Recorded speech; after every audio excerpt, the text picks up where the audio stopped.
네, 말씀 같이 보겠습니다. 스가랴서 6장 1절부터 8절 말씀 함께 봅시다. 스가랴서 6장 1절로 8절 말씀입니다. 우리 한 목소리로 6장 1절부터 읽겠습니다. 시작. 내가 또 눈을 들어본즉 내 병거가 두 산 사이에서 나오는데 그 산은 구리산이더라. 첫째 병거는 붉은 말들이, 둘째 병거는 검은 말들이, 셋째 병거는 흰 말들이, 넷째 병거는 어룽지고 건장한 말들이 메었는지라. 내가 내게 말하는 천사에게 물어 이르되 내 주여 이것들이 무엇이니까 하니 천사가 대답하여 이르되 이는 하늘의 내 바람인데 온 세상의 주 앞에 서 있다가 나가는 것이라 하더라. 검은 말은 북쪽 땅으로 나가고 흰 말은 그 뒤를 따르고 어룽진 말은 남쪽 땅으로 나가고 건장한 말은 나가서 땅에 두루다니고자 하니 그가 이르되 너희는 여기서 나가서 땅에 두루다니라 하매 곧 땅에 두루다니더라. 그가 내게 외쳐 말하여 이르되 북쪽으로 나간 자들이 북쪽에서 내 영을 쉬게 하였느니라 하더라. 아멘. 오늘은 스가랴서 6장 말씀, 6장 전반부 말씀을 살펴볼 텐데요. 6장 전반부 말씀은 스가랴의 이제 환상 중에 거의 제일 뒷부분에 있는 환상입니다. 8번째 환상인데 이것 말고 이제 마지막으로 그 환상들을 총 정리하는 여호수아의 대관식 하나 남고 환상 내용으로는 이제 끝부분에 있는 환상입니다. 그래서 8번째 환상인데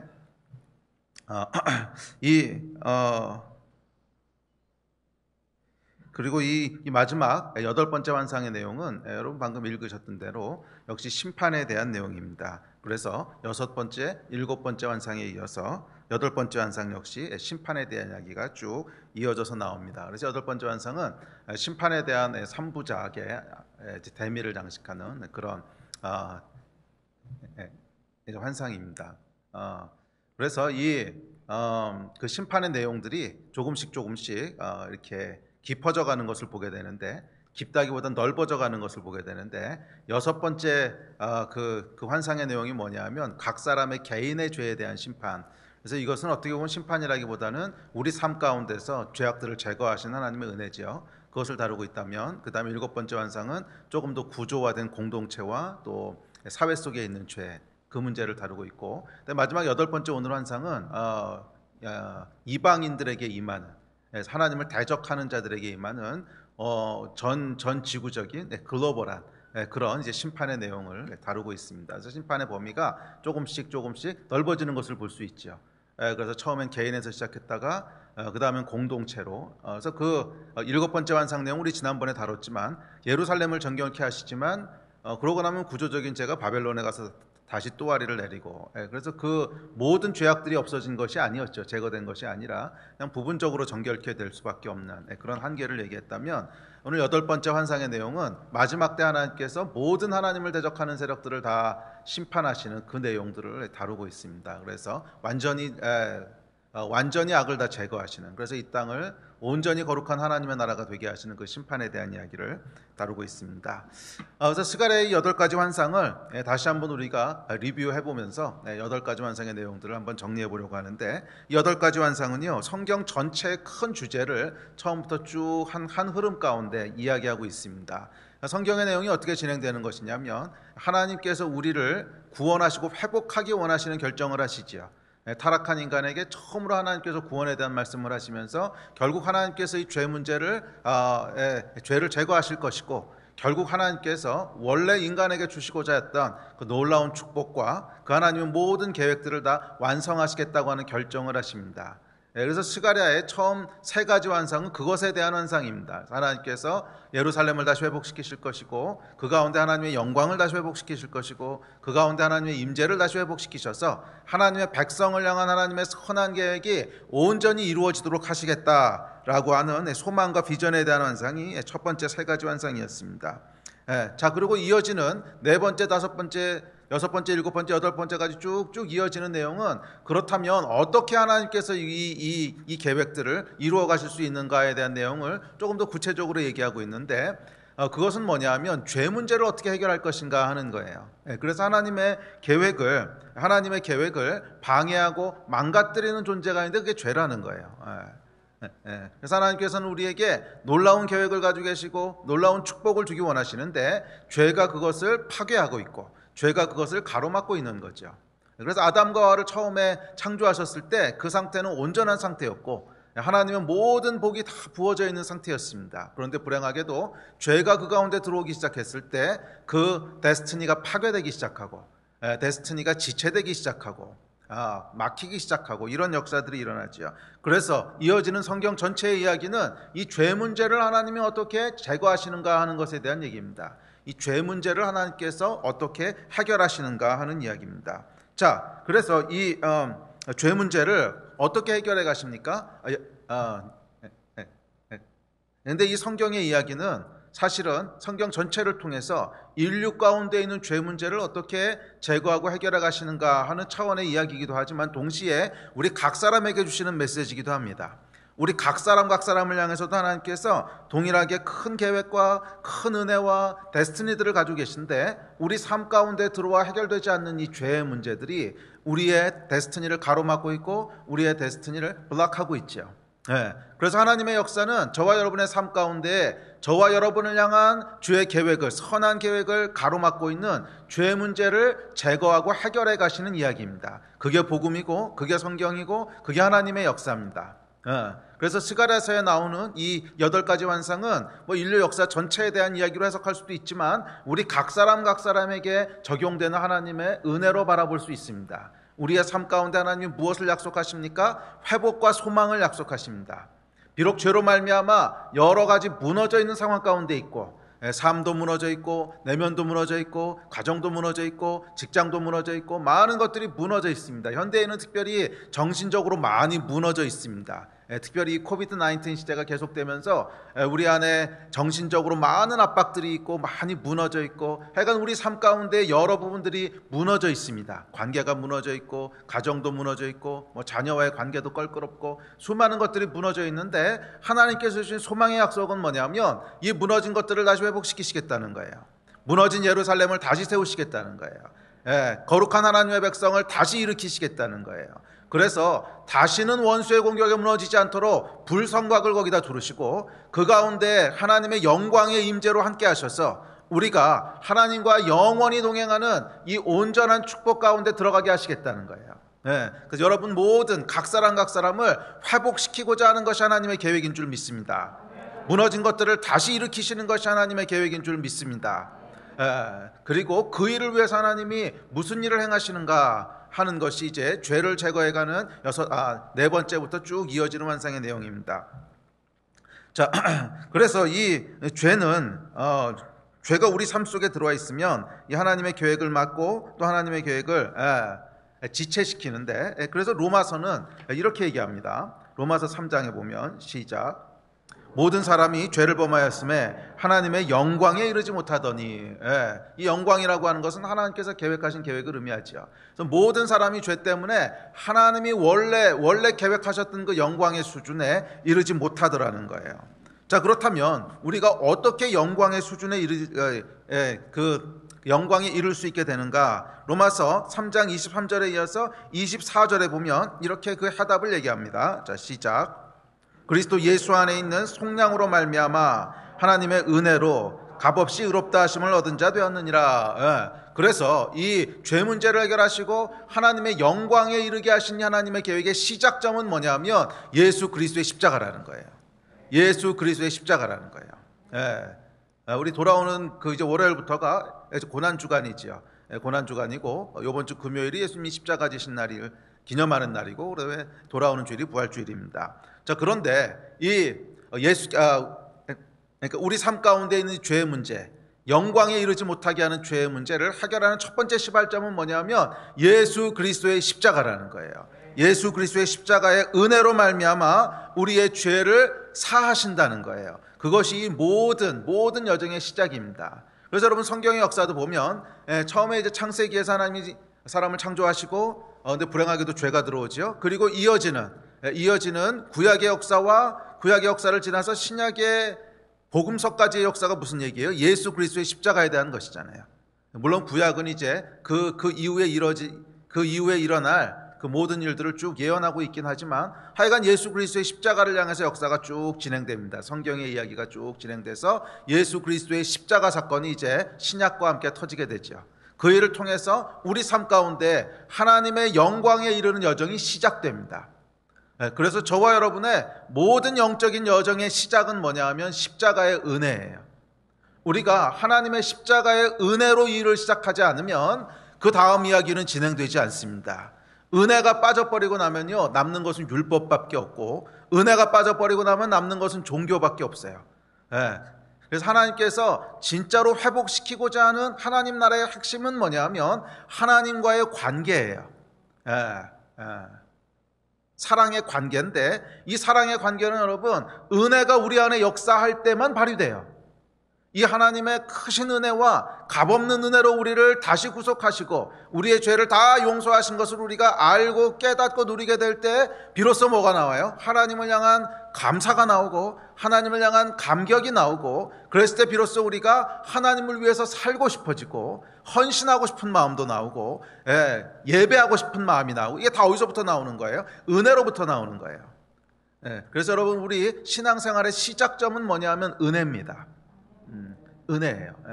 그리고 이 스가랴도 역시 그 이야기를 순서대로 따라가고 있습니다. 그래서 네 번째 환상의 내용이 뭐예요? 예수 그리스도의 은혜로 말미암은 죄사함. 이 일을 통해서 하나님이 죄를 제거해 가시는 이 하나님의 놀라운 축복의 역사가 시작되는 것이고, 예수 그리스도의 십자가로 말미암아 저와 여러분의 구속을 향한, 그리고 그 영광을 향한 놀라운 하나님의 여정이 시작되는 줄 믿습니다. 자, 그런데 이거 가지고 다 끝나지 않습니다. 왜냐하면 이제 죄를 사함받았고 우리 안에 은혜에 대한 깨달음과 감격이 있다고 할지라도 여전히 우리에게는 뭐가 있어요? 죄로 말미암은 무기력함이 있다는 거예요. 죄로 말미암은 무기력함이 있습니다. 죄는 우리에게서 의를 행할 수 있는 능력을 다 뺏어갑니다. 그래서 우리에게 남아있는 힘과 능력은 뭐냐면 죄를 지을 수 있는 힘과 능력만 남아있는 거예요. 그 죄의 결과 비록 우리가 신분은 의로워졌고, 그래서 하나님께서 아무 값 없이 우리를 용서하시고 아무 값 없이 우리를 다 죄를 사하셨을지라도 우리 안에 죄의 영향으로 말미암아 남아있는 무기력함이 있는 거죠. 그래서 이 무기력함을 하나님께서 어떻게 해결하시는가 하는 것이 그 다음 환상의 내용이었습니다. 다섯 번째 환상. 자, 로마서는 이 영광과 의에 이르지 못하는 무기력함에 대해서 이렇게 얘기합니다. 로마서 7장입니다. 시작. 내가 원하는 바 선은 행하지 아니하고 도리어 원하지 않냐는 바 악을 행하는도다. 오호라, 나는 공고한 사람이로다. 이 사망의 몸에서 누가 나를 건져내랴. 자, 여기 보면 바울이 죄로 말미암은 무기력함을 아주 정확하게 묘사합니다. 은혜로 말미암아 우리 안에 의를 행하고 싶은 마음은 생겼어요. 은혜로 말미암아 우리가 정말 하나님의 백성이 되고 싶고 정말 하나님과 함께하고 싶고 하는 마음은 분명히 생겼는데, 살면서 보니까 나의 원하는 바 선을 행하지 않고 도리어 원하지 않는 바 악을 행하고 있더라는 거예요. 그게 타락한 인간의 현실이더라는 거예요. 우리에게는 선을 행할 수 있는 능력이 없더라는 거예요. 그래서 바울이 무엇이라고 고백합니까? 오호라, 나는 곤고한 자로다. 오호라, 나는 곤고한 자로다. 내 마음에 은혜로 말미암아 하나님을 향한 사랑도 알겠고 정말 선을 행하고 싶은 원함도 있는데 보니까 안 되더라는 거예요. 그럴 능력이 없는 무기력한 존재들이라는 거예요. 그래서 바울이 그 다음 이어지는 7장 24절에서 오호라, 나는 곤고한 자로다 하고 바로 다음 절이 이제 8장 1절입니다. 8절에서 무엇이라고 선포하는가 이제 들어봅시다. 자, 시작. 그러므로 이제 그리스도 예수 안에 있는 자에게는 결코 정죄함이 없나니, 이는 그리스도 예수 안에 있는 생명의 성령의 법이 죄와 사망의 법에서 너를 해방하였음이라. 율법이 육신으로 말미암아 연약하여 할 수 없는 그것을 하나님은 하시나니, 곧 죄로 말미암아 자기 아들을 죄 있는 육신의 모양으로 보내어 육신의 죄를 정하사 육신을 따르지 않고 그 영을 따라 행하는 우리에게 율법의 요구가 이루어지게 하려 하심이라. 아멘. 성경에서 가장 유명한 성령의 해방에 대한 말씀이 그 다음에 이어집니다. 성령의 생명의 법이 우리를 죄와 사망의 법에서 해방했다는 거예요. 죄와 사망의 법에 묶여서 의를 행하는데 무기력해진 인간들, 그런데 성령께서 우리 안에 임하셔서 이 굴레를 끊으시고 우리를 해방케 하셔서 의를 행할 수 있는 존재로 만드셨다는 거예요. 그래서 이제 성령을 따라 행하는 자들에게는 율법의 요구, 즉 의로움이 이루어질 수 있는 길들을 여셨다는 거예요. 그래서 스가랴의 바로 다음 이어지는 다섯 번째 완상의 내용은 뭐냐면 성령의 능력에 대한 거예요. 죄 사함 받은 자들이 성령으로 말미암아 무기력함을 뛰어넘어서 하나님의 의를 행하며 살아갈 수 있도록 하셨다는 거예요. 할렐루야. 그리고 다섯 번째 완상의 내용이 뭡니까? 스가랴서 4장 말씀 같이 한번 읽어봅시다. 시작. 만군의 여호와께서 말씀하시되 이는 힘으로 되지 아니하며 능력으로 되지 아니하고 오직 나의 영으로 되느니라. 큰 산아 내가 무엇이냐? 내가 수룹바벨 앞에서 평지가 되리라. 그가 머릿돌을 내놓을 때에 무리가 외치기를 은총이 그에게 있을지어다 하리라 하셨고. 그래서 이어지는 스가랴의 다섯 번째 완상의 내용은 뭡니까? 성령님에 대한 거예요. 그러니까 스가랴의 8가지 완상이 성경에서 이야기하고 있는 이 구원에 대한 하나님의 역사를 쭉 순서대로 훑어가고 있는 것을 볼 수 있죠. 그래서 사실 이 성령의 역사는 뭐예요? 복음서가 끝나고 나서 사도행전부터 이어지는 성령으로 말미암아 하나님의 의를 행해가는 역사가 쭉 이어지죠. 그러니까 순서적으로도 처음에 타락이 일어나고 그리고 구약시대를 거쳐서 복음서까지 예수 그리스도의 은혜로 말미암은 구속, 죄사함의 역사가 일어나고 나면 사도행전에서 성령께서 임하시는 이 일들이 이제 순서대로 기록되어 있다는 거예요. 자, 그래서 스가랴가 봤던 다섯 번째 완상은 성령님의 능력에 대한 것입니다. 우리의 힘으로 되는 것이 아니고 우리의 능력으로 되는 것이 아니고, 물론 이 예언은 성전 재건이라고 하는 특별한 상황 가운데 주어진 것이지만 그 성전 재건이라고 하는 것이 함축하는 의미가 그런 거죠. 하나님의 뜻, 하나님의 의를 행하고자 하는 어떤 소원이 있고 열정이 있는데 그것을 이루어가는 것은 힘도 아니고 능도 아니고 오직 하나님의 영이시라는 거예요. 우리 삶 속에도 하나님의 뜻을 행하기 원하고 하나님의 나라를 세워가기 원하는 마음이 있는데 그것을 이루어가는 것은 우리의 힘도 아니고 우리의 능력도 아니고 우리 안에 계신 성령님이십니다.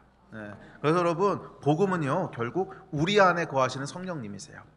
이 비밀을 전 여러분들이 아셨으면 좋겠어요. 결국 복음은 우리 안에 거하시는 성령님이세요.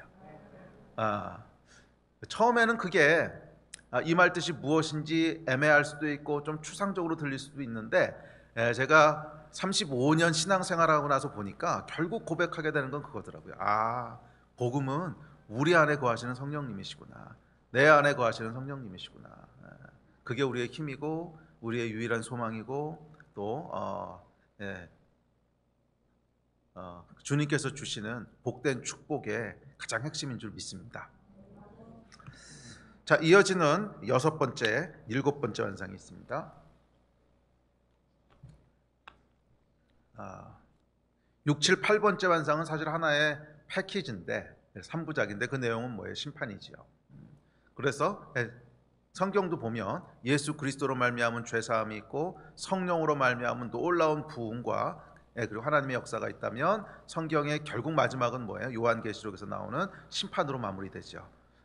그래서 스가랴서도 역시 그것을 쭉 이어서 쫓아가고 있습니다. 여기서 6번째, 7번째, 8번째 얘기는 뭐냐면 심판에 대한 얘기입니다. 그래서 심판 3부작인데 심판에 대해서는 아까도 말씀드렸지만 이 심판의 본질은 뭐냐면 죄를 제거하는 겁니다.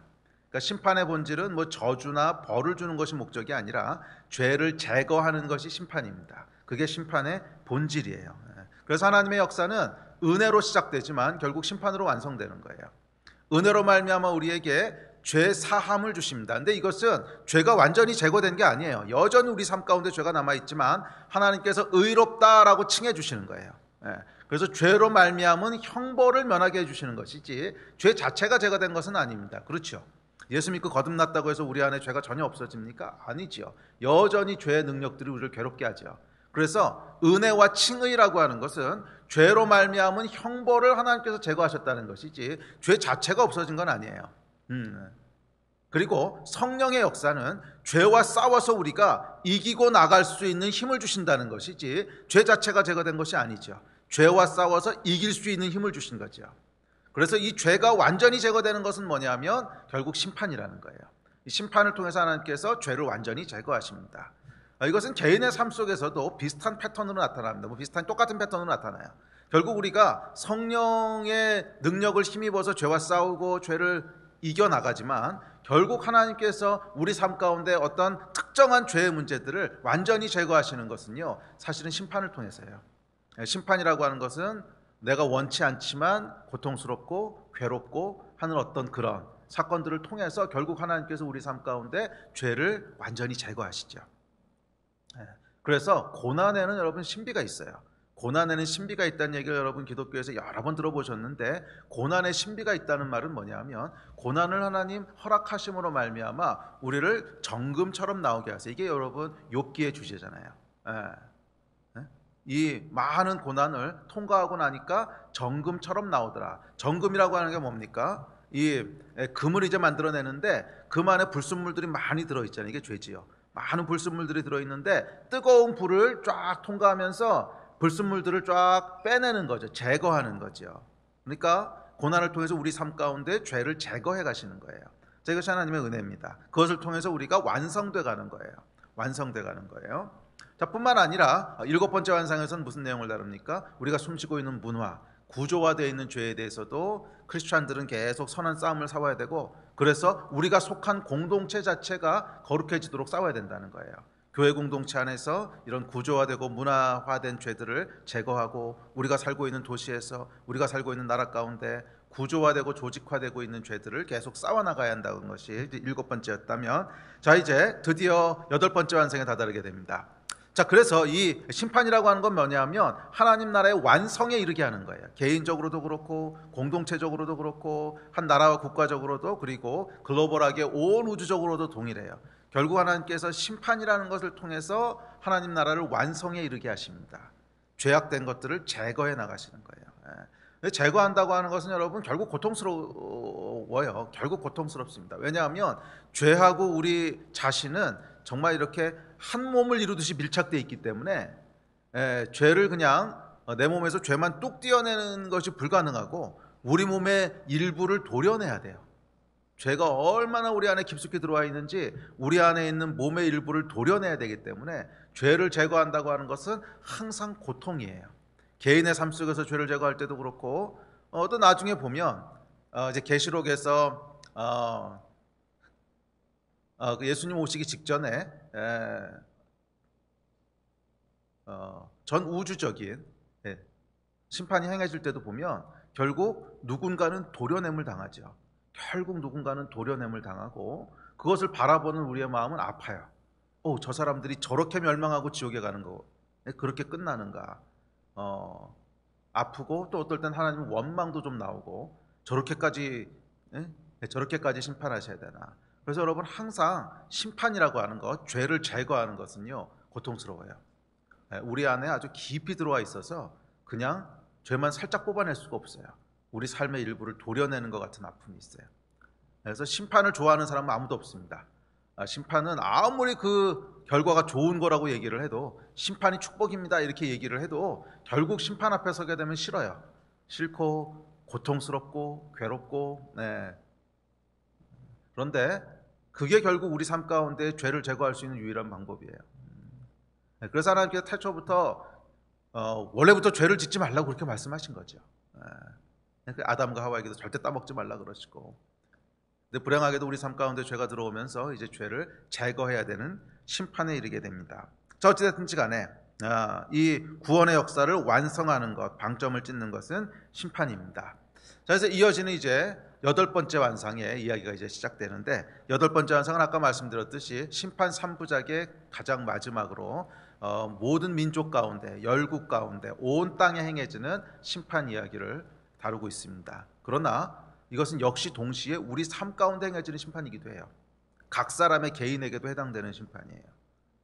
그래서 이 이야기를 각 사람의 개인에게는 어떻게 적용되냐면, 더 이상 하나님께서 기회를 주시지 않는 진짜 마지막 심판이에요. 6번째, 7번째 심판은 우리를 제거하시는 심판이 아니에요. 우리 삶 가운데 죄를 떼어내기 위한, 그리고 우리를 다시 건지기 위한 심판이라면, 이 마지막 심판은 좀 이야기가 다릅니다. 이것은 결국 내가 하나님 앞에서 잘림을 받는 거예요. 그러니까 내 안에 있는 6번째, 7번째 심판을 통해서 내 안에 죄 문제가 해결되지 않고 계속 그 문제가 남아있으면 결국 마지막에는 어떻게 되는 거예요? 그냥 나 전체가 주님 앞에서 제거함을 당하게 되는 마지막 심판에 이르게 된다는 거예요. 그것은 개인적으로도 그렇고 온 지구적으로도 마찬가지입니다. 하나님께서 계속 기회를 주세요. 계속 기회를 주시고 주 앞에 돌아올 수 있는 기회를 주시고 개인에게도 민족에게도 계속 기회를 주시는데 끝까지 하나님을 대적하면 어떻게 되는 거예요? 그러면 마지막 심판이 임하는 거예요. 예. 어쩔 수가 없어요. 하나님 나라의 완성에 이르기 위해서 하나님께서 계속 기회를 주시고 기다려 주시지만 완성은 해야 되는데 계속 불순물들이 붙잡고 있단 말이에요. 그럼 완성에 이를 수가 없기 때문에 결국 하나님께서는 하나님을 대적하는 존재들을 제거하시는 일을 마지막에 하세요. 물론 하나님은 그 일을 끝까지 미루세요. 끝까지 미루시고 우리가 생각하는 것보다 훨씬 오래 참고 기다려 주세요. 그러나 영원히 기다리시는 건 아니에요. 결국 하나님께서 그것을 제거하신다는 거예요. 그래서 하나님 나라의 완전함에 이르게 하십니다. 여덟 번째 내용을 살펴봅시다. 자, 환상의 내용은 복잡하지 않습니다. 단순한데 구리산 사이에서 말들과 네 병거가 등장합니다. 네 병거가 등장하고 말은 몇 마리인지 모르겠어요. 말은 여러 마리가 등장하는 것 같아요. 네 병거와 말들이 등장하는데 이 네 병거와 말들이 등장해서 온 세상에 두루다니면서 또 북쪽과 남쪽으로 나아가서 하나님의 심판을 행한다 하는 것이 그냥 환상의 내용입니다. 자, 근데 여기 보면 이제 말들의 색깔이 있고 또 북쪽 남쪽이라고 하는 상징적인 표현들이 있고 또 구리산이라고 하는 내용이 있고 그런 상징적인 내용들이 있는데 뭐 그런 거 몇 가지만 이해를 하면 이 심판의 내용은 그렇게 복잡하지 않습니다. 아주 단순합니다. 하나님께서 마지막에 심판하신다는 거예요. 하나님께서 최후의 심판을 행하신다는 내용입니다. 자, 내용들을 먼저 잠깐 봅시다. 네 병거를 끄는 말들이 있는데 색깔이 각각 지정돼 있죠. 그래서 말들의 색깔을 보면 붉은 말들이 끄는 병거가 있고 검은색 말들이 끄는 병거가 있고 흰 말들이 끄는 병거가 있고 그리고 네 번째 병거는 어룽지고 건장한 말들이 끄는 그런 병거가 있습니다. 자, 여기서 어룽지다라고 하는 단어를 보면 이 원어의 뜻을 보면 반점이 있다 또는 색깔이 섞여 있다 이런 뜻입니다. 그러니까 어룽진다고 하는 것은 알록달록 섞여 있다는 말이에요. 여러 가지 색깔이 섞여 있는 말 이런 뜻입니다. 자, 스가랴서에서는 각 색깔의 의미가 뭔지가 명시되어 있지 않습니다. 그런데 감사하게도 거의 똑같은 내용이 계시록에 다시 한번 등장합니다. 거의 똑같은 내용이 계시록에 등장합니다. 우리 지난주에도 살펴볼 때 스가랴서 내용하고 계시록 18장 내용이 서로 오버랩되는 거였듯이 계시록에 거의 비슷한 내용이 나옵니다. 그래서 말들이 등장하고 색깔이 등장하는데 거기 보면 그 색깔의 말들이 무엇을 의미하는지가 명확히 명시되어 있습니다. 그래서 계시록 말씀을 보면 유대인들이 이런 색깔을 볼 때는 뭐라고 생각하는구나 하는 그 의미를 파악할 수 있습니다. 우리도 여러분 그렇지 않습니까? 이 각각의 문화권에 따라서 어떤 방향이라든지 아니면 색깔이라든지 하는 것이 갖는 의미가 있고 상징이 있죠. 자, 그렇듯이 유대인들이 어떤 색깔, 특별히 어떤 색깔의 말들을 볼 때 거기서 무슨 상징적 의미를 취하는가 하는 것을 계시록을 보면 쉽게 알 수 있습니다. 그런데 계시록에 보면 이렇게 나와 있습니다. 붉은 말은 뭐라 그랬냐면 붉은 말은 계시록 6장 4절에 보면 나중에 찾아보세요. 피와 전쟁을 상징한다고 해석합니다. 붉은 말은 피와 전쟁을 상징한다고 얘기하고 흰 말은요 승리를 상징합니다. 그래서 흰 말을 타고 승리하는 자가 온다 이렇게 해서 백마는 승리를 상징하고요. 검은 말은 기근, 절망, 죽음을 상징합니다. 계시록 6장 5절 6절입니다. 자, 그리고 이 어룽진 말에 대한 것은 계시록에 나오지 않습니다. 그런데 어룽진다고 하는 것은 여러 가지가 섞여 있기 때문에 이것은 종합적이고 복합적인 의미로 아마 해석해야 될 거예요. 그러니까 어떤 한 가지만 있는 것이 아니고 여러 가지 의미가 섞여 있다 뭐 이런 식으로 볼 수 있습니다. 자, 어쨌든지 간에 이 각각의 색깔의 말들은 계시록 6장에도 보면 하나님의 심판을 행하는 말들로 묘사되어 있어요. 이 땅을 심판하시는 심판으로 묘사되어 있습니다.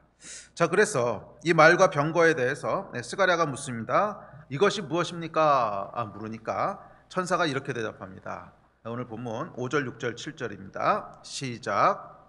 천사가 대답하여 이르되 이는 하늘의 내 바람인데 온 세상의 주 앞에 서 있다가 나가는 것이라 하더라. 검은 말은 북쪽 땅으로 나가고 흰 말은 그 뒤를 따르고 어룽진 말은 남쪽 땅으로 나가고 건장한 말은 나가서 땅에 두루다니 그가 이르되 너희는 여기서 나가서 땅에 두루다니라 하매 곧 땅에 두루다니더라. 자, 이것은 하늘의 내 바람 루하흐인데 루하이라고 하는 것은 하나님의 영 또는 하나님의 호흡을 상징한다 그랬죠. 그래서 하나님의 심판을 행하는 존재라는 거예요. 검은 말과 흰 말은 북쪽으로 가고 또 어룽진 말은 남쪽으로 갑니다. 그리고 건장한 말은 온 땅을 두루 다니죠. 자, 건장하다라고 하는 것은 이 히브리 원어를 보면 강력하다 이런 뜻이에요. 그러니까 강력한 하나님의 어떤 행하시는 일들이 온 땅을 두루 다니고 있다는 거예요. 자, 그 다음에 봐야 될 것이 남쪽, 북쪽 하는 이 방향에 대한 것입니다. 자, 우리는 여러분 북쪽, 그럼 가장 먼저 떠오르는 게 뭐예요? 그렇죠, 북한이죠. 자, 비슷하게 이 나라도 여러분 이스라엘도요, 북쪽 하면 가장 먼저 떠오르는 것이 뭐냐면 원수들입니다. 원수들. 예. 그러니까 이스라엘을 쳐서 무너뜨렸던 모든 원수들이 다 북쪽에서 왔어요. 바벨론, 아수르, 페르시아 전부 북쪽에서 왔어요. 예. 그러니까 물론 그 지도상의 위치를 보면 이게 동쪽으로 돼 있지만 침입 경로가요 이렇게 쳐들어올 수 있는 게 아니에요. 여기는 그 사우디아라비아랑 그 요르단 사막이랑 이런 게 있기 때문에 결국 이렇게 돌아서 내려옵니다. 이렇게 돌아서 내려오면서 항상 북쪽에서 왔어요. 그래서 요엘서에 보면 북쪽에서 오는 군대다. 그래가지고서 아예 이스라엘에게 임하는 그런 환난과 고난을 북쪽에서 오는 군대라고 상징적으로 표현할 정도로. 그래서 이스라엘 사람들에게 북쪽 그러면 원수들이 쳐들어오는 방향. 그것이 이제 북쪽의 의미입니다. 자, 그런데 그 이제 북쪽으로는 뭐가 간다는 거예요? 검은 말이 향하고 흰 말이 뒤따른다는 거예요. 검은 말은 뭐예요? 죽음과 기근과 완전한 심판을 얘기합니다. 그리고 흰 말은 승리를 얘기하죠.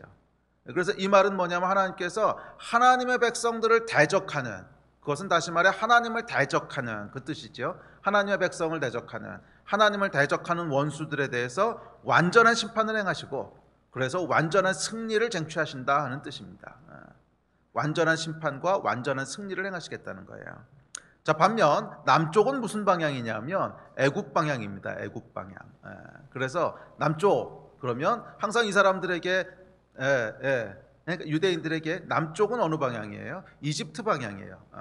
그런데 애굽은 좀 애매한 나라입니다. 애매한 나라예요. 성경을 보면, 구약 성경을 보면 애굽이 이스라엘을 괴롭히기도 하지만 또 어떨 때는 이스라엘을 보호하고 품어주기도 합니다. 그리고 애굽이 쳐들어와서 이스라엘을 완전히 멸망시킨 적은 없죠. 그러니까 뒤에 가면 뭐 티격태격 전쟁은 좀 하지만 뭐 그래도 또 어떨 때 보면 결정적인 데 보면 보호해주고요, 또 품어주고 이런 일들을 합니다. 그래서 그 선지서에 나온 예언들을 한번 찬찬히 읽어보세요. 이거 아마 찬찬히 읽어본 사람 거의 없을 거예요. 그러니까 이사야서라든지 예레미야서라든지 그 후반부에 보면 각 나라들에 대한 예언들이 쭉쭉 나오죠. 뭐 에돔에 대해서, 애굽에 대해서. 근데 읽으면 되게 졸려요. 되게 졸리고 뭐 그 말이 그 말 같은데 이 얘기를 왜 이렇게 길게 또 하고 또 하는 거야. 뭐 그래서 별로 그렇게 생각 없이 읽고 거기는 이렇게 묵상하기 가장 어려운 지역이죠. 거기 읽고 넘어갈 때는 항상 큰 영적인 위기가 오고 그렇죠. 뭐 그런 부분이라서 깊게 읽지는 않는데 그 예언서에 예언된 그 내용들을 좀 깊게 들어가 보면 아주 흥미로운 사실이 있습니다. 바벨론에 대해서는요 한 번도 하나님께서 여지를 두신 적이 없어요. 바벨론에 대한 예언은 여지를 두신 적이 없어요. 항상 철저한 심판을 말씀하세요. 그런데 애굽에 대한 이야기들을 보면요 여지가 많아요. 그러니까 어디는 굉장히 이렇게 심판에 대한 얘기를 하시는데 또 어디는 보면 하나님께서 굉장히 은혜로 품겠다는 얘기들을 또 하세요. 그러니까 특별히 이사야서 19장 같은 데 보면 이 유대와 더불어 애굽이 하나님 나라의 영광을 선포하고 막 이런 말씀도 있고, 그래서 애굽은요 굉장히 믹스돼 있어요. 그러니까 심판 얘기도 있지만 동시에 하나님께서 그 품으시고 은혜를 주시겠다는 내용도 나와 있고. 그거 발견하신 분이 있으세요? 이거 발견하신 분은 성경을 진짜 깊게 읽은 건데. 근데 실제로 찾아보세요. 바벨론이라고 하는 데 대해서 예언하실 때는 그것이 진짜 그 땅 바벨론인지 상징적인 의미인지 뭐 두 개 섞여 있겠지만 하여간 여지를 두신 적이 정말 한 번도 없어요. 그러니까 좋은 내용이 나온 적이 한 번도 없다는 거예요. 그런데 다른 민족들은 조금씩 좋은 내용들이 나오거든요. 가끔 애굽도 그렇고 뭐. 근데 이 바벨론은 정말 한 번도 나온 적이 없어요. 그래서 북쪽에는 완전한 심판을 행하신다는 것이 이 예언서의 그 통일된 예언이고, 남쪽을 향해서 하나님께서 어룽진 말이라고 하는 상징을 통해서 뭔가 믹스된 일을 행하시겠다고 하는 것이 그 내용입니다. 자, 그런데 이제 그리고 마지막으로 강력한 말들이 나오죠. 그리고 강력한 말들은 온 땅을 두루 다닙니다. 그리고 이 온 땅을 두루 다니는 강력한 말들의 심판으로 말미암아 8절에 하나님이 뭐라 그러시냐면 이렇게 말씀하세요. 자, 시작. 그가 내게 외쳐 말하되 이르되 북쪽으로 나간 자들이 북쪽에서 내 영을 쉬게 하였느니라 하시더라. 자, 무슨 말이에요? 심판으로 말미암아 하나님의 영이 쉼을 얻으셨다는 거예요. 여러분 이게 참 좀 충격적인 표현이죠. 심판으로 말미암아 하나님의 영이 쉼을 얻으셨다는 거예요. 이 이야기는 무슨 뜻이냐면 그러니까 하나님께서는 공의를 세우시는 분이신데 이 공의가 세워지기 전까지는 쉬지 못하시는 분이시라는 거예요. 그게 하나님의 속성이에요. 우리 하나님은 사랑이시고 공의로우신 분이시죠. 그런데 이 공의라고 하는 건 뭐냐면 하나님의 질서입니다. 질서가 하나님의 공의인데 하나님이 정하신 질서가 그대로 세워지는 것이 공의죠. 그게 공의고 하나님이 세우신 질서가 그 질서대로 세워지지 않는 것이 불의예요. 그런데 하나님께서는 불의가 있는 것, 공의가 세워지기 전까지는 쉬시지 못하신다는 거예요. 그래서 하나님께서는 이 심판을 통해서 악이 완전히 제거되었을 때 비로소 쉼을 누리신다는 거예요. 그래서 하나님이 여러분 언제 안식하셨다고 표현이 나옵니까? 7일째 창조가 다 끝났을 때, 죄가 들어오기 전에. 그래서 모든 하나님의 질서가 완전하게 세워져 있을 때 비로소 하나님 뭐예요? 안식을 누리셨다는 거예요. 그런데 죄가 들어오고 이 하나님의 질서가 무너졌을 때는 더 이상 하나님께서 안식하시지 않으신다는 거예요. 쉬시지 않는다는 거예요. 끊임없이 일하신다는 거예요. 무슨 일을 하십니까? 공의를 세우는 일을 하신다는 거예요. 저와 여러분 가운데도 마찬가지입니다. 하나님께서 저와 여러분 안에 원하시는 것은 뭐냐면 안식하시는 거예요. 우리 안에서 하나님이 우리 안에 거하시는 것을 기뻐하시고 우리 안에서 쉼을 누리시고 우리와 사랑의 관계를 통해서 하나님께서 쉼을 누리시는 그 내용이 이제 아가서의 내용이죠. 그래서 우리 안에서 안식하고자 하시는 것이 하나님의 원함이신데 우리 안에 죄가 제거되지 않으시면 안식하시지 못한다는 거예요. 쉬시지 못한다는 거예요. 끊임없이 우리 삶 가운데 죄를 제거하신다는 거예요. 그럼 여러분 긴장하시고 두려워하셔야 됩니다. 죄가 제거되지 않으면요 하나님의 역사는 끝나지 않아요. 포기하지 않으세요. 저와 여러분의 삶에서 죄가 제거될 때까지 포기하지 않으시는 분이세요. 자, 여기서 우리가 이제 심판에 대해서 질문을 던지게 되는데 이 질문 내용 두 가지를 살펴보고 오늘 함께 좀 기도하려고 합니다. 자, 이 심판의 내용들을 보면서 사람들이 많이 던지게 되는 심판의 질문이 있습니다. 심판에 대한 질문이 있는데 좀 아이러니하지만 이 두 가지 가장 많이 던지는 질문은요 서로 상반된 질문입니다. 첫 번째 질문은 뭐냐면 왜 하나님이 심판하시는가 하는 질문을 던지게 되고요. 두 번째로 많이 던지는 질문은 뭐냐면 왜 하나님이 심판하지 않으시는가 하는 질문이에요. 그러지 않습니까 여러분? 그게 우리 개인 안에도 그러지 않습니까? 아니 어떻게 하나님께서 저렇게 잔인하게 심판하셔? 이런 질문을 하다가도 또 우리 마음에 들지 않는 어떤 거를 보면 귀신은 저거 왜 안 잡아가지? 그러니까 믿지 않는 사람들은 그렇게 했는데 믿는 사람들은 하나님이 저거 왜 가만두시지? 그러니까 우리 안에도 여러분 두 가지 질문이 막 이렇게 공존하고 있죠. 근데 사실 모순된 질문이잖아요. 하나님이 왜 심판하시지? 어떻게 심판하시지? 하는 질문을 던지면서 동시에 무슨 질문을 던져요? 왜 심판하지 않으시지? 그러니까 인간이요 참 나쁜 놈들이에요. 자기 유리한 대로 생각하는 거예요. 심판이 자기 마음에 들지 않을 때는 뭐예요? 아니 어떻게 하나님이 심판하셔? 이랬다가 또 심판하지 않는 것이 자기 마음에 거리끼면 왜 심판 안 하시지? 그러니까 사람이 생각하는 대로 하나님 움직이셨다가는요 아마 큰일 날 거예요. 한 사람 안에도 이 두 가지 질문이 공존하잖아요. 한 사람 안에도 두 가지 질문이 공존하는데 아마 10명만 모아놓으면 난장판이 될 겁니다. 그래서 여러분 영원한 선은 하나님의 질서밖에 없어요. 사람은 질서를 세울 수가 없어요. 사람은 스스로 개인의 삶 가운데도 모순된 존재인데 어떻게 질서를 세우겠습니까? 그러니까 질서를 세우실 수 있는 분은 하나님밖에 없으세요. 자, 이 두 가지 질문을 짧게 살펴보고 기도합시다. 자, 첫째, 왜 하나님은 심판하시는가? 사람들은요 이 하나님을 은혜와 사랑의 하나님이라고 부르기를 좋아합니다. 그렇죠. 사람의 입장에서는 그게 좋거든요. 뭐 심판하시고 공의로우시고 이건 부담스러워요. 그래서 사람은 은혜와 사랑의 하나님이라고 부르기를 좋아합니다. 그런데 성경은 그렇게 얘기 안 해요. 분명 하나님은 은혜와 사랑의 하나님이 맞아요. 그렇지만 그게 전부가 아니라는 거예요. 동시에 하나님께서는 심판하시는 공의 하나님이세요. 그리고 사람들은 이 심판하신다고 하는 것에서 불편해합니다. 심판하신다고 하는 거 불편해요.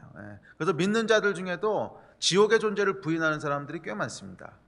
믿는 사람들 중에도 지옥의 존재를 부인하는 사람들이 꽤 많아요. 아니, 사랑의 하나님께서 어떻게 영혼들을 지옥으로 보내? 그게 아예 어떻게 그러실 수가 있어? 지옥은 없어. 지옥을 부인하는 사람들이 꽤 많아요. 뭐 개신교는 아니지만 2018년도인가 교황이 말이에요. 교황이 지옥은 없습니다. 영혼은 죽으면 소멸될 뿐입니다. 라고 얘기했다고 해서 난리가 난 적이 있었어요. 혹시 기억하실지 모르겠지만. 그랬더니 교황청에서 우리 그런 말 한 적 없다. 막 그래가지고 하여간 좀 이제 복잡해지긴 했는데, 하여간 뭐 교황이 뭐라고 말했는지 모르겠는데, 하여간 꽤 많은 사람들이요. 그러니까 크리스천들을 포함해서, 적어도 하나님을 안다고 하는 사람들을 포함해서 꽤 많은 사람들이 지옥의 존재를 부인하고 싶어 해요. 아니, 하나님이 어떻게 사람을 지옥으로 보내죠? 아니야. 그냥 영혼이 소멸되는 거지 지옥에 가는 건 아닐 거야. 저 어쨌든지 간에 꽤 많은 사람들이, 그러니까 믿는 사람들 중에서도 꽤 많은 사람들이 하나님의 심판을 부담스러워합니다. 사랑과 은혜의 하나님은 좋아합니다. 그런데 심판의 하나님은 부담스러워합니다. 또 믿지 않는 분들도 역시 심판에 대해서 불편함을 갖는데, 믿지 않는 분들이 가지는 대표적인 심판에 대한 불편함은 뭐냐면, 하나님이 왜 자기를 믿지 않는다고 심판하냐는 거예요. 하나님 무슨 독재자도 아니고, 아니, 자기를 믿지 않는다고 심판한다고 하는 것이 너무 이기적인 거 아니냐? 아니, 하나님께서 뭐 이방 나라를 심판하시고 완전히 멸하시고 하는데, 아니, 거기도 선한 사람이 있을 텐데, 그 안에도 착하게 산 사람들이 있을 텐데, 단순히 자기를 믿지 않는다고 해서 심판하시고 지옥 보내신다고 하는 것이 과연 옳은 거냐? 이게 아마 믿지 않는 사람들이 가지는 제일 큰 불만일 것 같아요. 자, 그런데 이 질문에 대해서는 몇 가지를 우리가 생각해 봐야 됩니다. 자, 첫째, 사람들이 이 질문을 던지는 이유 중에 하나는 뭐냐면, 하나님 없이도 선할 수 있다고 생각하기 때문에 그래요. 하나님 없이도 선할 수 있다고 생각을 하니까, 그러니까 특별히 불신자들이 던지는 질문은 하나님 없이도 선할 수 있다고 생각을 하니까 하나님이 왜 자기 안 믿는다고 심판하시냐 하는 질문이 나오는 거죠. 만약 그렇지 않고 하나님 없으면 절대로 선할 수 없다라고 하는 것을 알고 동의한다면, 하나님 믿지 않는다고 왜 심판하느냐라는 질문은 적어도 안 나올 거예요. 그런데 이 질문이 나오는 이유는 하나님 없이도 선할 수 있다고 생각하기 때문에 그래요. 그런데 정말로 그러냐는 거예요. 성경은 no way, 절대로 불가능하다는 거예요. 하나님 없이는 절대로 선할 수 없다는 거예요. 이유가 있습니다. 이유가 있는데, 그것은 선이 무엇이고 악이 무엇인가 하는 것을 인식하는 데부터 시작해요. 그러니까 사람들이 가장 크게 하는 착각이 뭐냐면, 그리고 이것이 사실은 심판의 진짜 핵심입니다. 가장 심각하게 착각하고 있는 게 뭐냐면, 선이 따로 있고 하나님이 따로 있다고 생각하는 거예요. 그래서 사람들이 오해하고 착각하는 거예요. 선이 따로 있고 하나님이 따로 있다고 생각하는 거예요. 그래서 선하신 하나님이라고 말할 땐 뭐예요? 이 하나님이 따로 존재하는 선이 있는데, 이 기준대로 잘 행하시기 때문에 선하신 하나님이시라는 거야. 이게 뭐예요, 여러분? 선악과. 선이 뭔지를 내가 결정했다는 거예요. 그 선이 뭔지에 대한 기준은 사람마다 다 달라요. 나라마다 문화마다 다 달라요. 그런데 그렇게 하여간 뭐가 선인지도 애매한데, 결국 무엇이 선인지도 우리가 합의할 수 없는데, 그럼에도 불구하고 막연하게 착각하고 속고 있는 게 뭐냐면, 선이 있다는 거예요. 뭔가 보편적인 선이 있다는 거예요. 그리고 그 기준에 맞게 행동하는 하나님이기 때문에 선한 하나님이라는 거예요. 아니, 여러분, 그 얘기가 아닙니다. 선이 따로 있고 하나님이 따로 있는 게 아니라, 성경은 하나님이 선이시라는 거예요. 하나님이 선이시라는 거예요. 그 얘기는 선이 따로 있어서 하나님이 이 기준에 맞추기 때문에 선한 게 아니라, 하나님이 행하시는 것을 곧 선이라고 부르는 거예요. 하나님이 선한 말씀을 하시는 분이 아니라 하나님이 말씀하셨기 때문에 선이라는 거예요. 그러니까 선하고 하나님은 따로 뗄 수 있는 분이 아니에요. 하나님이 행하셨기 때문에 그게 선인 거예요. 선이 따로 있어서 하나님이 그 선의 기준에 맞추셨기 때문에 선하신 하나님이 아니라, 하나님이 그것을 행하셨기 때문에 이걸 우리가 선이라고 부르는 거예요. 선한 게 따로 있어서 하나님이 선한 말씀을 하시는 분이 아니라, 하나님이 말씀하셨기 때문에 그게 선이라는 거예요. 이거를 인정하지 못하는 거예요. 그게 여러분 뭐예요? 성경이 얘기하는 선악과예요. 선악과. 자기 스스로 선과 악을 결정하겠다는 거예요. 선악을 스스로 판단하겠다는 거예요. 그래서 하나님을 제쳐두고 선악을 내가 판단한 거잖아요. 이게 정확히 성경이 얘기하는 선악과 아닙니까? 내가 스스로 선과 악을 정해버렸어. 그리고 하나님을 그 기준에다가 맞춰서 선하신 분, 그 기준에 안 맞으면 이해 못하겠어. 이상한 하나님. 아니, 하나님이 어떻게 심판을 하셔? 심판하신 하나님을 선하지 않다라고 얘기하는 건 뭐예요? 심판하는 것은 옳지 않아라고 하는 내 선의 기준이 이미 있는 거예요. 그리고 하나님은 거기 안 맞는다는 거예요. 심판이 여러분 왜 선한 줄 아십니까? 하나님이 하시니까 선한 거예요. 지옥이 왜 선한 줄 아십니까? 하나님이 지옥을 만드셨으니까 선한 거예요. 이게 안 되는 거예요. 이게 여러분 사실은 심판의 기준입니다. 이게 심판의 기준이에요. 선과 악을 결정하시는 분이 하나님이십니다. 선이 따로 있는 것이 아니에요. 그렇게 사람은 절대로 하나님을 떠나서는 선을 이룰 수가 없어요. 하나님을 떠나서는 선을 이룰 수가 없어요. 아주 구체적으로 생각해 보십시오. 구약에 보면 제사를 드릴 때 양을 잡아서 제사를 드리는 건 선한 것이고 돼지를 잡아서 제사를 드리면 큰일 나는 겁니다. 돼지를 잡아서 제사를 드리면 이건 악해도 그렇게 악한 게 없는 거죠. 자, 그런데 왜 양을 잡는 것은 선한 것이고 돼지를 잡는 것은 악한 것입니까? 이유 여러분 아세요? 없어요. 하나님이 그렇게 말씀하셨기 때문에 선이에요. 양하고 돼지하고 하나님 빼놓고 왜 양으로 잡으면 선한 것이고 돼지로 잡으면 악한 것인지를 100만 년을 연구해 보십시오. 해답이 나오나? 해답 안 나와요. 하나님께서 그렇게 말씀하셨으니까 그런 거죠. 똑같은 원리가 예수님께도 적용됩니다. 왜 예수를 믿는 것은 선한 것이고 예수를 부인하는 것은 악한 것입니까? 100만 년을 연구해 보십시오. 해답 없습니다. 하나님께서 예수를 구원의 방주로 삼으셨고 하나님께서 예수를 선하다 말씀하셨기 때문에 선한 거예요. 다른 이유는 없어요. 그래서 여러분 결국 우리의 이런 잘못된 질문은 어디서부터 나오냐면 선악과로부터 나온다는 거예요. 그게 죄의 뿌리라는 거예요. 어떻게 하나님이 심판하실 수 있습니까? 그 얘기를 하기 때문에 심판하시는 거야. 이해되세요? 무슨 말인지? 어떻게 하나님이 심판하실 수 있습니까? 라는 말 자체가 이미 심판의 근거라는 거예요. 하나님은 심판하실 수 있어요. 왜? 그게 선이니까. 하나님이 절대 기준이시니까. 자, 그렇기 때문에 결국 이 심판에 대한 질문은 어디로 귀결됩니까? 하나님의 주권으로 귀결되는 거예요. 하나님께서 모든 것을 행하실 수 있는 주권이 있으신 분이신가? 아닌가? 그걸로 결정되는 거예요. 자, 그래서 오늘 본문에 보시면 이렇게 시작을 합니다. 심판의 이야기가 시작. 내가 또 눈을 들어본 즉 내 병거가 두 산 사이에서 나오는데 그 산은 구리산이더라. 자, 구리로 된 산을 생각해 보세요. 여러분 이게 흙이 아니고 구리로 됐어요. 그러니까 이게 상징하는 바는 명확합니다. 하나님의 권위와 능력을 상징하는 거예요. 심판이 하나님의 권위와 권능으로부터 나온다는 거예요. 위엄과 권위로부터 나온다는 거예요. 하나님은 어떤 분이세요? 선과 악을 결정하실 주권을 가지신 분이시고 세상을 심판할 수 있는 권위를 가지신 분이시다.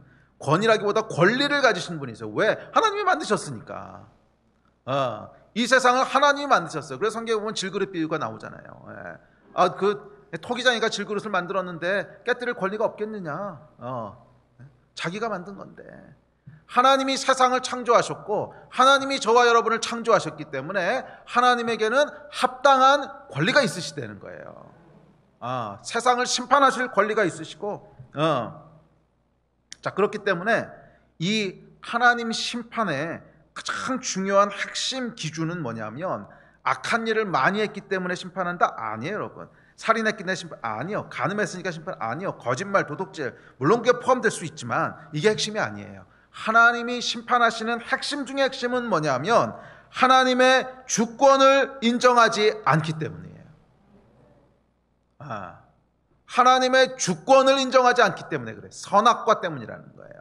하나님이 결정하시는 것이 아니라 선과 악은 내가 결정하겠습니다. 이게 선한 것이고 이게 악한 것이고 이게 선한 것이고 이게 악한 것이고 하나님 이 기준에 맞춰서 행하십시오. 그러면 제가 선한 하나님을 인정합니다. 그러나 이 기준에 맞춰 행동하지 않으시면 전 하나님 인정하지 않습니다. 이거 말이에요. 이게 결국 선악과거든요. 이게 결국 하나님을 대적하는 거라는 거예요. 하나님이 요구하시는 건 딱 하나예요. 내가 창조주다 이거예요. 내가 너희를 만들었다 이거예요. 결정할 권리는 나에게 있지 너에게 있는 게 아니다. 너는 피조물이다. 너는 내가 만들었고 너는 내 질서 속에서 살아가야 되는 의무가 있는 존재야. 이게 하나님의 유일한 말씀이세요. 이거를 대적하는 자들에게는 하나님께서 심판하신다는 거예요. 이것이 심판의 가장 중요한 근거입니다. 무슨 도덕질하고 아니 여러분, 그런 것들은 물론 심판이 되긴 해요. 그렇지만 그게 본질이 아니에요. 왜냐하면 다른 모든 죄들은요 십자가에서 처리하셨거든. 여러분들이 뭐 거짓말을 했던, 간음을 했던, 도덕질을 했던, 뭘 했든지 간에 그거는요 십자가에서 처리하셔서 공의를 이미 세우셨어요. 십자가에서 처리하셔서 공의를 세우셨어요. 공의를 세우면 하나님 어떻게 되세요? 안심하세요.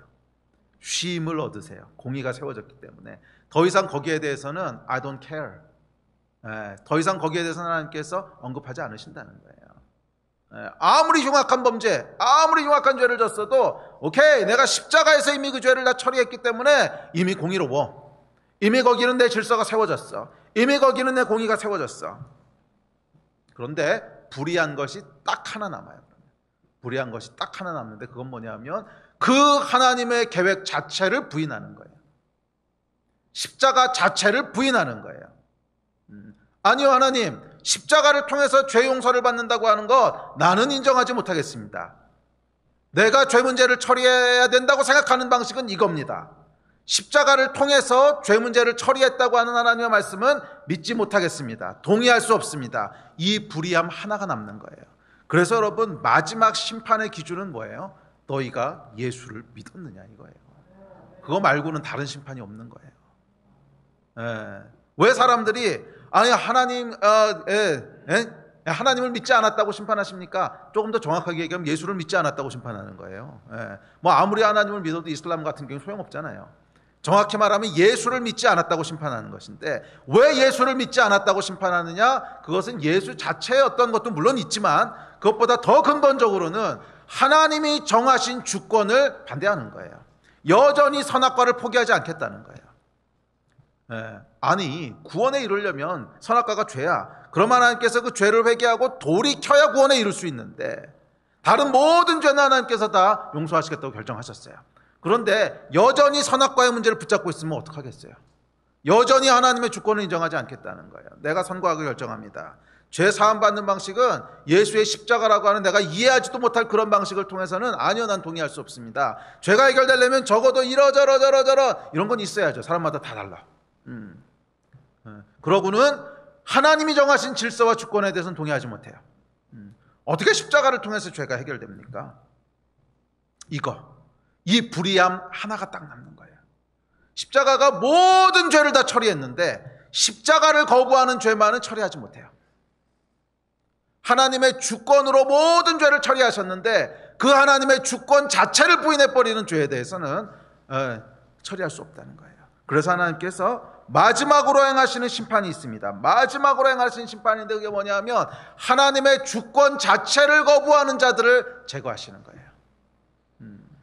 자, 하나님의 주권을 거부하는 자들에 대해서 로마서가 이렇게 얘기합니다. 시작. 그들이 이 같은 일을 행하는 자는 사형에 해당한다고 하나님께서 정하심을 알고도 자기들만 행할 뿐 아니라 또한 그런 일을 행하는 자들을 옳다 하느니라. 하나님이 정하신 것에 동의하지 않는다는 거예요. 하나님이 악하다 그랬는데 아니요, 나는 선합니다. 하나님이 선하다고 했는데 아니요, 악합니다. 그래서 하나님의 기준을 거부하고 하나님의 질서를 비웃고 하나님의 질서를 파괴하는 이 하나님 자체를 대적하는 거죠. 다른 죄들은 여러분 다 사함을 받아요. 아니요, 사함을 받았어요. 믿는 자든 믿지 않는 자든 여러분 모든 죄는 하나님께서 다 사하셨어요. 물론 그 죄에 영향력까지 없었다는 뜻은 아닙니다. 그렇지만 죄로 말미암은 형벌은 하나님께서 이미 다 지우셨어요. 저는 믿는 자든 믿지 않는 자든 다 하나님께서 사하셨다고 믿습니다. 이 부분에 대해서는요 장로교하고 침례교하고 조금 의견이 달라요.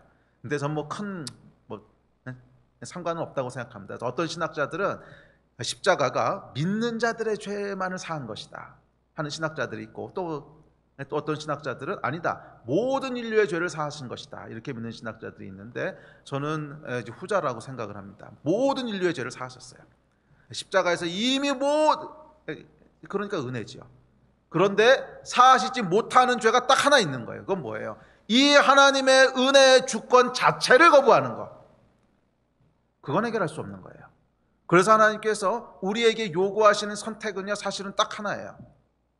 하나님의 주권을 인정하라는 거예요. 그리고 그 나머지 죄들은 은혜로 다 사함을 받아요. 아멘. 아니, 이미 사함을 받았어요. 믿는 자든 믿지 않는 자든 이미 사함을 받았어요. 그런데 문제는 뭐예요? 하나님의 주권을 인정할 것이냐, 아니면 여전히 선악과를 붙잡고 있을 것이냐. 사실은 아담과 하와의 선악과 때문에 구원받지 못하는 게 아닙니다. 내가 선악과를 붙잡고 놓지 않아서 구원받지 못하는 거죠. 아담과 하와가 아무리 선악과를 따먹어서 우리에게 아무리 원죄가 들어왔다고 할지라도, 그래요, 원죄가 억울하다 그런 사람이 있는데, 아니요, 원죄 억울할 거 없습니다. 하나님께서 십자가를 통해서 모든 죄를 다 사하셨어요. 원죄 때문에 지옥 가는 게 아니라는 거예요. 이미 하나님께서는 원죄로 말미암은, 그래 그게 네 책임이 아니라고? 오케이, 그럼 내가 다 캔슬 시켜줄게, 리셋해버리셨어요, 십자가. 그런데 문제는 뭐냐면 그 주권 자체를 인정하지 않고, 나는 끝까지 선악과를 붙잡고 있겠습니다, 이거. 내가 선택한 선악과 때문에 심판받는 거예요. 내가 선택한 선악과 때문에 심판에 이르는 거예요. 그게 여러분 심판입니다. 어떻게 하나님 심판하실 수 있냐고요? 주권을 가지셨으니까. 심판하신 하나님이 선하시냐고요? 예, 선하십니다. 하나님이 심판하시니까. 지옥이 왜 있냐고요? 하나님 만드셨으니까. 지옥이 있는 것이 선한 것이냐고요? 예, 선한 것입니다. 하나님이 그렇게 하셨으니까요. 이것을 인정하는 거예요. 주권을 인정하는 거예요. 그렇기 때문에 우리가 하나님 앞에서 심판을 받는다면, 저는 그 심판이 없게 되기를 간절히 소원합니다. 그러나 이 최후의 심판을 받아서 제거되게 된다면 그 이유는 딱 하나예요.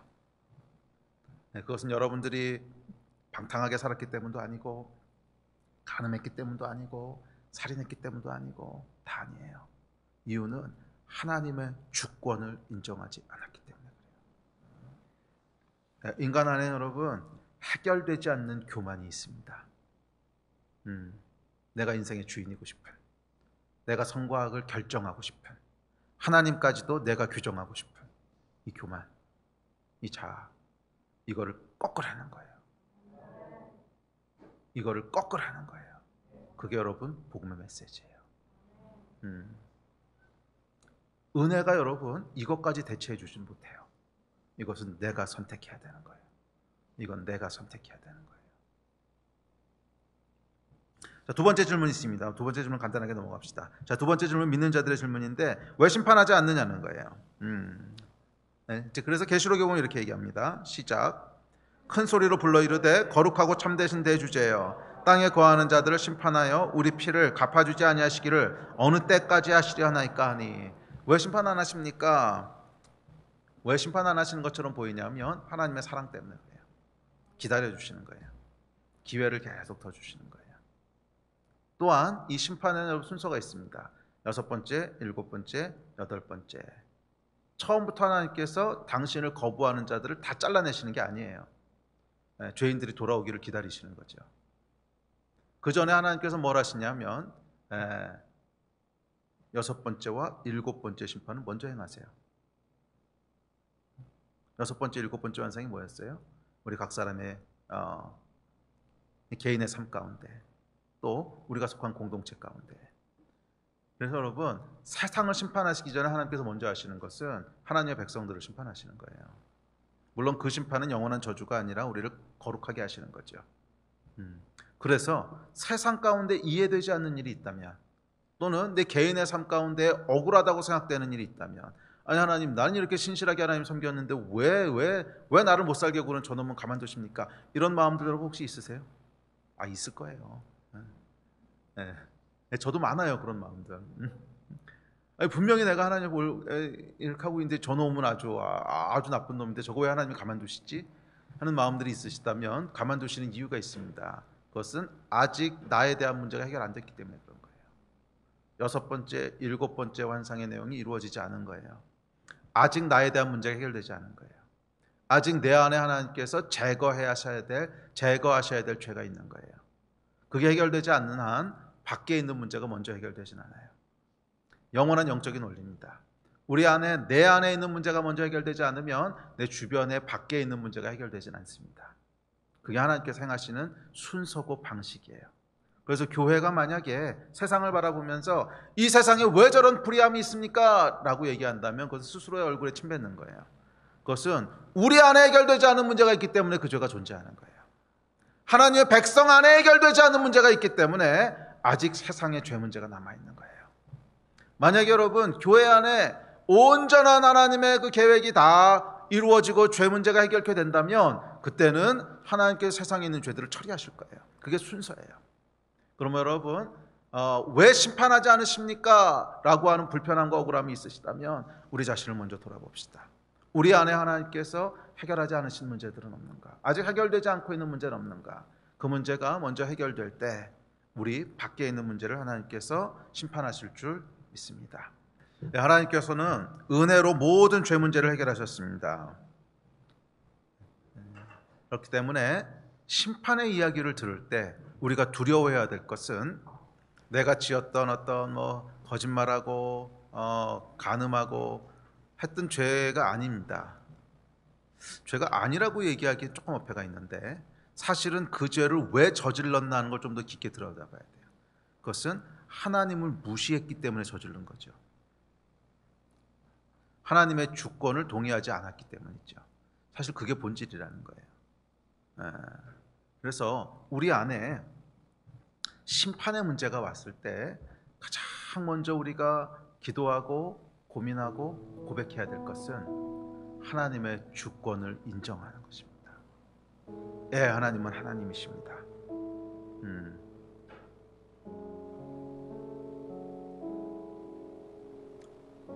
물론 어떤 것들은 우리가 이해가 되지 않는 순간들도 있습니다. 하나님께서 왜 이런 일을 행하시지? 이해가 안 되는 순간도 있어요.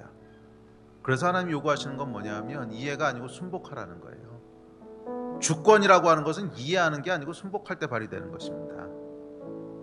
그렇지 않습니까?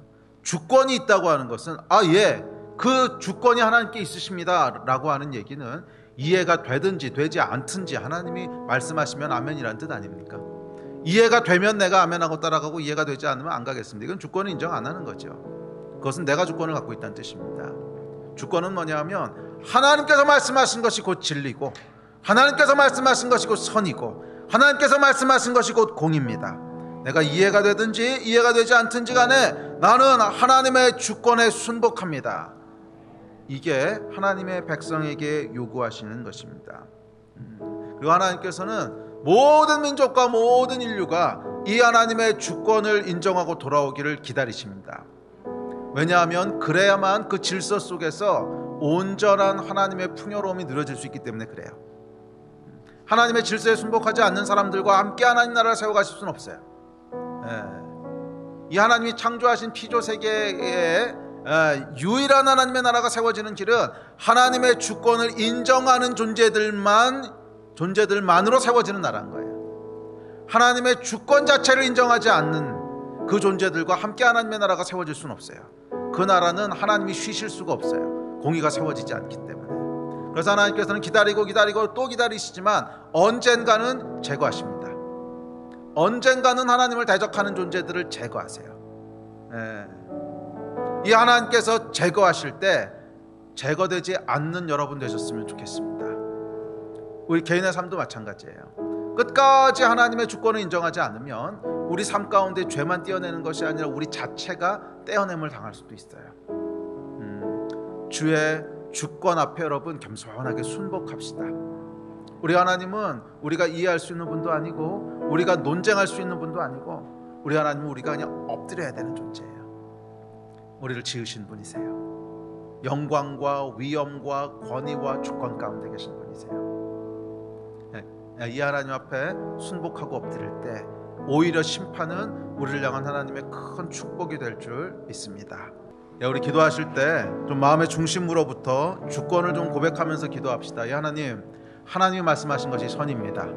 내가 이해가 되든 이해가 되지 않던 하나님이 말씀하신 것이 진리고 하나님 말씀하신 것이 선입니다. 나는 하나님의 백성입니다. 하나님의 주권 앞에 순복합니다. 주님의 의를 이루시고 주님의 공의를 세워주십시오. 이 마음 가지고 우리 하나님 앞에 좀 기도하면서 나갑시다. 우리가 지었던 모든 죄들은 은혜로 이미 다 사함을 받았습니다. 오로지 하나님의 주권을 인정하는 유일한 선택만이 남아 있습니다. 주 앞에 기도하며 나아갈 때, 예 하나님, 당신이 나의 하나님이시고 당신이 나의 구원자시고 당신이 나의 창조주이십니다. 당신의 이름을 높이고 찬양합니다. 우리 이 마음 가지고 함께 좀 기도하시면서 주님 앞에 나아가십시다. 기도하시겠습니다.